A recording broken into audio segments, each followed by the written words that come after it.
Hello friends, तो फिर से स्वागत है आप सबका मेरे चैनल पर। आज हम स्टैटिस्टिक्स का chapter 4 organisation of data start करेंगे, जिसमें हम पढ़ेंगे कि डाटा को कैसे ऑर्गेनाइज किया जाता है। तो चलिए बिना टाइम वेस्ट किए स्टार्ट करते हैं।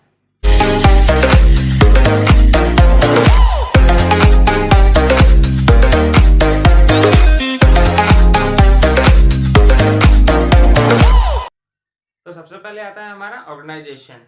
ठीक है, जो हमारे चैप्टर का नाम भी है। ऑर्गेनाइजेशन क्या होता है? जो हमारा डाटा है उसको सिस्टमैटिक तरीके से अरेंज करना, ठीक है, ऑर्गेनाइज करना, या फिर वो होता है हमारा ऑर्गेनाइजेशन। तो फिर एक क्लासिफिकेशन क्या है? क्लासिफिकेशन है ऑर्गेनाइजेशन का एक इंपॉर्टेंट पार्ट है। ठीक है, क्लासिफिकेशन में क्या होता है? जो हम रॉ डाटा कलेक्ट करते हैं उसको डिफरेंट क्लासेस में डिवाइड किया जाता है on their different different characteristics. ठीक है, जैसा कि मैंने यहाँ पे लिखा हुआ है, to make the raw data meaningful. जो हमारा रॉ डाटा होता है उसको मीनिंगफुल बनाने के लिए these must be divided in different classes. Different classes में डिवाइड करते हैं हम उसे on the basis of their different characteristics. अब डिवाइड ऐसे ही तो नहीं कर सकते। अगर हमारा जो रॉ डाटा है पूरा सिमिलर है, ठीक है, तो हम उसे डिवाइड ही नहीं कर सकते। अगर जो हमारा डाटा है उसमें डिफरेंसेस हैं, हम उसे तभी डिवाइड कर सकते हैं। ठीक है, उसके बाद आता है हमारा ऑब्जेक्टिव ऑफ क्लासिफिकेशन। जो हमारा रॉ डाटा है उसको हम क्लासीफाई ही क्यों करते हैं? ठीक है, सिंप्लीफिकेशन एंड ब्रीफनेस। जो हमने रॉ डाटा कलेक्ट किया उसको सिंप्लीफाई करने के लिए और उसे अच्छे से अंडरस्टैंड करने के लिए, ठीक है, ताकि उसे कोई और भी उसे समझ सके। यूटिलिटी, यूटिलिटी उसकी उपयोगिता बढ़ाने के लिए, ठीक है, उसे कोई भी अंडरस्टैंड कर सकता है। कंपेरेटिबिलिटी, उसे कंपेयर किया जा सकेगा। ठीक है, अगर हम किसी भी रॉ डाटा को क्लासीफाई कर देते हैं तो उसे कंपेयर करना आसान हो जाता है। साइंटिफिक अरेंजमेंट, ये क्या है? साइंटिफिक अरेंजमेंट मतलब सिस्टमैटिक अरेंजमेंट। ऐसा नहीं उल्टा सीधा अरेंज कर दिया, नहीं। अगर असेंडिंग ऑर्डर में कर रहे हैं तो सारे असेंडिंग ऑर्डर में रहने चाहिए। ऐसा नहीं आधे असेंडिंग ऑर्डर में आधे डिसेंडिंग ऑर्डर में, या सीक्वल वाइज सीरियल नंबर से अरेंज कर लो। ठीक है, वो कुछ भी हो सकता है। और ये क्या है? Attractive and effective. जो हमारा क्लासीफाई करते हैं क्योंकि हम उसे और अट्रैक्टिव दिखाना चाहते हैं।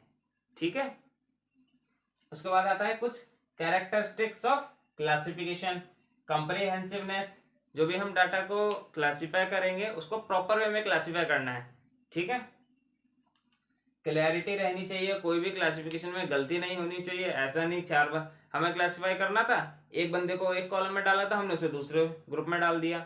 ठीक है, जैसे दो ग्रुप्स में हम डिवाइड कर रहे हैं, ठीक है, यहाँ साइंस के बंदे हैं, यहाँ कॉमर्स के बंदे हैं। ऐसा नहीं है एक कॉमर्स के बंदे को यहाँ डाल देंगे, नहीं, ये गलती नहीं होनी चाहिए। क्लैरिटी रहनी चाहिए, होमोजेनिटी रहनी चाहिए। यहाँ जो बंदे हैं वो जैसे यहाँ साइंस के स्टूडेंट्स हैं इस ग्रुप में, ग्रुप ए ग्रुप बी, तो ऐसा नहीं होना चाहिए यहाँ पे कॉमर्स के बंदे भी आ जाएंगे। होमोजेनिटी रहनी चाहिए, यहाँ पे यहाँ साइंस के आएंगे, यहाँ कॉमर्स के रहेंगे। सुटेबिलिटी, सुटेबिलिटी क्या क्या मतलब है? जो भी हमारा ऑब्जेक्टिव है डाटा को कलेक्ट करने का और फिर उसे क्लासीफाई करने का, वो सुटेबल रहना चाहिए हमारे ऑब्जेक्टिव से। ठीक है, जो इसे हम क्लासीफाई करेंगे तो किस बेस पे करेंगे? जो हमारा ऑब्जेक्टिव है। इलास्टिक, अगर क्लासिफिकेशन में कोई चेंज करना है तो उसे चेंज किया जा सके, वो होती है हमारी इलास्टिक। ठीक है, तो ये हो गया हमारा क्लासिफिकेशन, उसके ऑब्जेक्टिव एंड कैरेक्टरिस्टिक्स। तो चलिए आगे बढ़ते हैं। तो हमारा टॉपिक आता है बेसिस ऑफ क्लासिफिकेशन। जो हम क्लासिफिकेशन करते हैं रॉ डाटा को, उसके कौन कौन से बेसिस हैं। ठीक है, सबसे पहला है हमारा जियोग्राफिकल क्लासिफिकेशन। जियोग्राफिकल बेसिस पे हम क्लासीफाई करते हैं। जैसे हमें ये देखना है एक पार्ले जी बिस्कुट है, उसका प्रोडक्शन कितना हो रहा है हरियाणा में, यूपी में, एमपी में, दिल्ली में। मान लो यहाँ पे 70, 80, 100, 1000, ठीक है, 1000 टन कह सकते हैं या क्वांटिटी कह लो। ठीक है, ये होता है हमारा जियोग्राफिकल क्लासिफिकेशन। ठीक है, क्रोनोलॉजिकल क्लासिफिकेशन, इसमें आता है टाइम के बेसिस पे क्लासिफाई करना। ठीक है, जैसे 2016, 17, 18, 19, 20, यहाँ पे कितना कितना प्रोडक्शन हुआ किसी भी चीज का।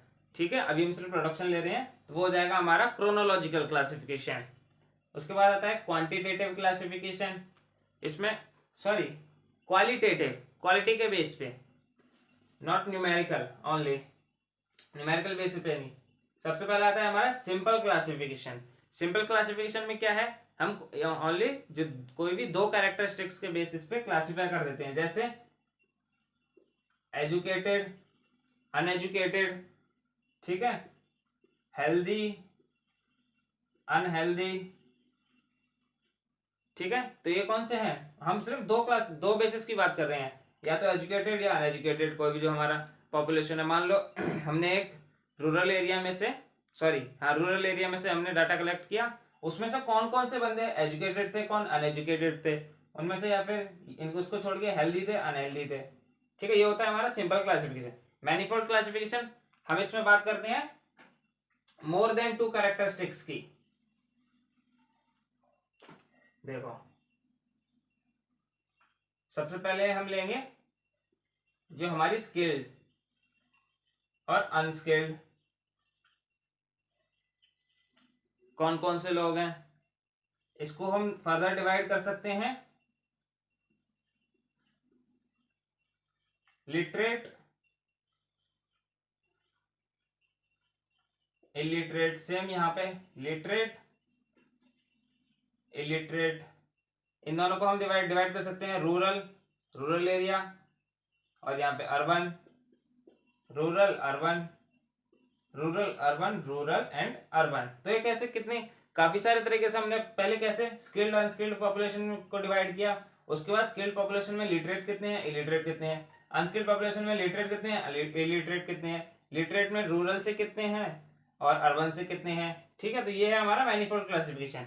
उसके बाद आता है हमारा क्वांटिटेटिव नंबर्स, न्यूमेरिकली, ठीक है। जैसे हम दिल्ली की बात करें तो टर्नओवर 10 करोड़, 20 करोड़, 30 करोड़, कितनी, मान लो 2 फर्म का 10 करोड़ है, 3 फर्म्स का 20 करोड़ है, 6 फर्म्स का 30 करोड़ है, तो हमने न्यूमेरिकली डिवाइड कर दिया, ठीक है, जो हमारी फर्म्स हैं।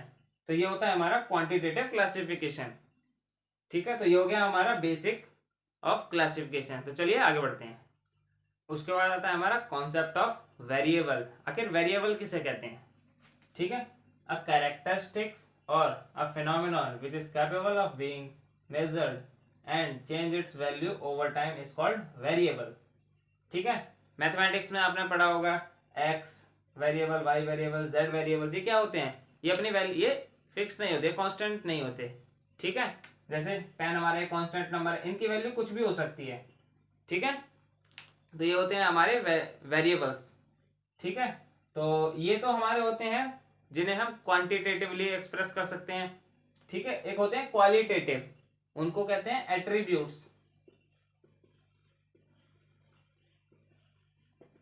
कुछ वेरिएबल्स होते हैं जिन्हें हम न्यूमेरिकली नहीं एक्सप्रेस कर सकते, जैसे बालों का कलर चेंज होना, ठीक है, किसी का भी कलर चेंज होना, जो भी कलर चेंज होता है, जैसे हेयर्स का कलर अगर हम चेंज कराते हैं तो वो क्या है, एट्रीब्यूट्स, उन्हें हम न्यूमेरिकली एक्सप्रेस नहीं कर सकते, ठीक है।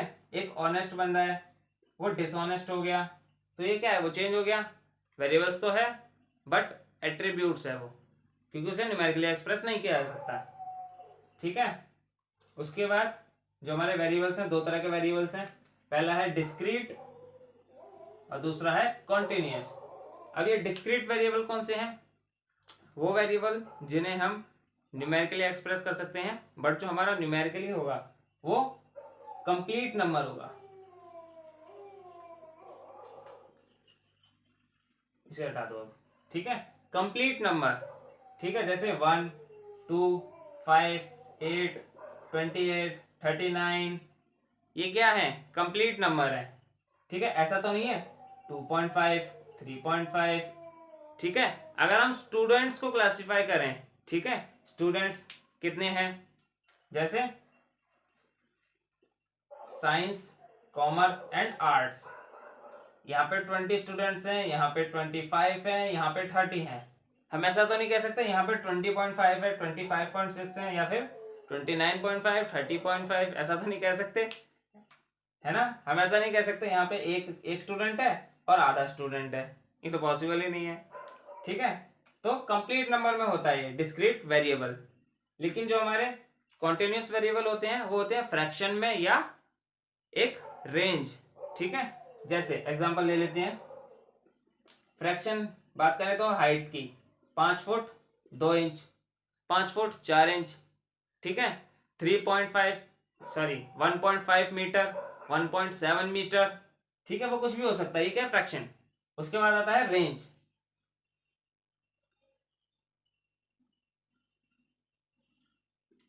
रेंज होती है ऐसे 5 फुट 2 इंच से 6 फुट, ठीक है, इसके बीच में, या 10 से 20, 20 से 40, ये होती है हमारी रेंज, ठीक है। ये हो गया हमारा continuous variable and discrete variable. तो चलिए आगे बढ़ते हैं। तो फ्रेंड्स, हमारा ये टॉपिक और ये वीडियो यहीं पे खत्म होता है। नेक्स्ट वीडियो में हम इस चैप्टर को कंटिन्यू करेंगे। तो जाने से पहले हमारी वीडियो को लाइक, शेयर एंड सब्सक्राइब जरूर करें, और हाँ, बेल आइकन को प्रेस करना ना भूलें। तब तक के लिए बाय बाय।